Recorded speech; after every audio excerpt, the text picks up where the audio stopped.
बिस्मिल्लाहिर्रहमानिर्रहीम।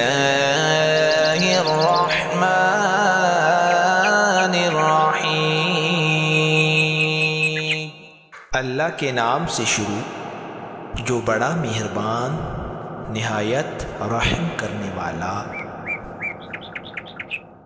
अस्सलाम वालेकुम, कैसे हैं आप सब। उम्मीद है आप सब भी ठीक होंगे और खैरियत से होंगे। आप देख रहे हैं मेरे यूट्यूब चैनल हाशिर किचन।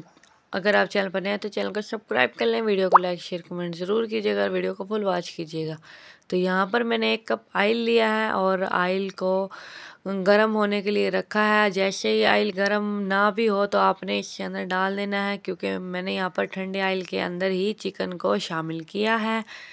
तो यहाँ पर जैसे ही चिकन शामिल किया है तो आपने ये पकना भी स्टार्ट हो चुका है, लेकिन आपने चम्मच को हिलाना है ताकि ये चारों तरफ से अच्छे तरीके से सील हो जाए और ये टूटे ना और हमारी जूसी कढ़ाई बनकर तैयार हो। तो इस वजह से मैंने इसको चारों तरफ से अच्छे तरीके से स्टीम करना शुरू कर दिया है। और आपने जो चूल्हे की आंच है वो तेज़ रखनी है, मतलब कि फुल आंच पर आपने पकाना है इसको।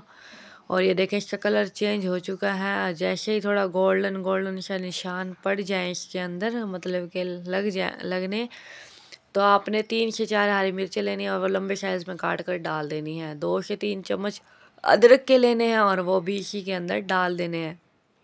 अब इसकी इनकी बुनाई करनी है ताकि अदरक और लहसुन की कच्चेपन की स्मेल ना आए। तो इस वजह से तो यहाँ पर देखें मैंने लहसुन अदरक की बुनाई तकरीबन कर ली है और थोड़ा सा कलर भी चेंज होगा लहसुन का। तो बहुत ही मज़ेदार और ये टेस्टी से हमारी कढ़ाई बनकर तैयार हुई थी। आप लोग भी ज़रूर बनाइएगा चिकन शनवारी कढ़ाई।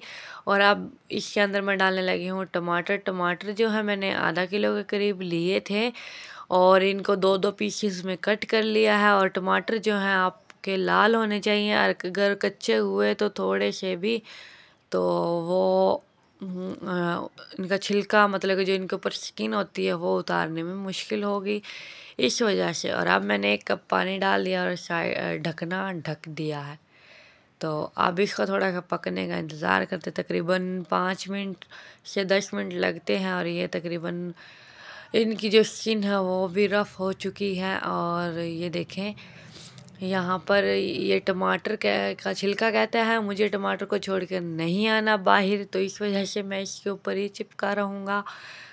तो खैर मैंने भी बोला कि मैं तो आपको उतार कर फिर ही जान छोड़ूंगी आप सब की। तो मैंने भी उतार लिए इनके छिलके तकरीबन सारे, अगर थोड़े बहुत होंगे भी वो जब हम चम्मच हिलाएंगे चिकन के अंदर तो वो निकल आएंगे।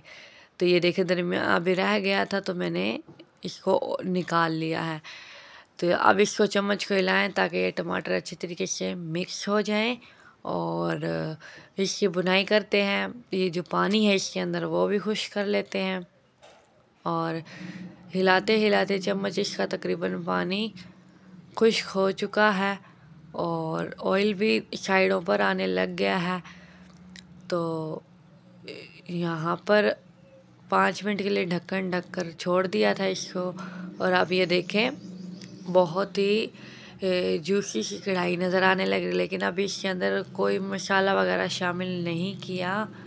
ये देखें भुना कुटा हुआ ज़ीरा लिया है मैंने पिसा हुआ, और 1 चम्मच भुना कुटा हुआ धनिया पाउडर लिया है। और अपने टेस्ट के मुताबिक काली मिर्चें ले लें या वो सफ़ेद मिर्चें डाल दें, लेकिन काली मिर्चें ज़्यादा अच्छी रहती हैं। और नमक डाल लीजिएगा, यहाँ पर नमक की मैं वीडियो नहीं बना सकी इस वजह से। तो खैर अब इसको अच्छे तरीके से मिक्स कर लें। मिक्स करने के बाद ये देखें माशाल्लाह से हमारी कढ़ाई बहुत ही मज़ेदार सी बनकर तैयार हुई है। और जो साइडों पर ये जल चुकी थी वो तेज़ आंच की वजह से जली है, वैसे ये नीचे भी नहीं लगी। और माशाल्लाह से बहुत ही मज़ेदार सी हमारी जूसी कढ़ाई बनकर तैयार हुई है। और ये देखें इसकी फ़ाइनल लुक। आप लोग भी इस ईद पर ज़रूर बनाइएगा शनवारी कढ़ाई। और सबको मेरी तरफ से ईद की बहुत बहुत मुबारकबाद। वो ईद की खुशियाँ आप सबको बहुत मुबारक हों। अगर आपने चैनल सब्सक्राइब नहीं किया तो चैनल को सब्सक्राइब कर लें। अगली वीडियो तक इजाज़त दीजिएगा। अल्लाह हाफिज़।